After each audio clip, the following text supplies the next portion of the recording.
So we're working on this Toshiba unit slash carrier, and we're changing the fan motor.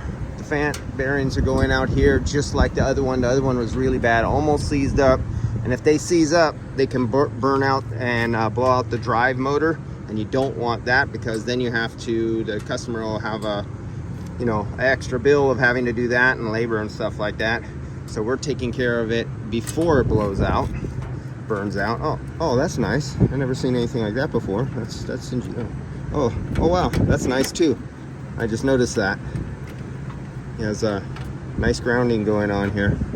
I guess they came up and they measured a little bit short. Interesting. Okay. And they look like they used the pliers, one of those guys. Okay. So I'm taking off the drive board really easy, and it's coming on here. My son's taking apart just to get this out of the plate, because just to get this little cable out, you got to take this off to take this one little plate off. It would have been nice to do that without that, but it's not that bad. All right, get back to you in a minute. Much easier than changing a blower motor on a B&W, where you're 12 to 14 hours and you're digging up backwards underneath the dash or taking out a whole dash. I'd rather do this all day than a Mercedes or a B&W.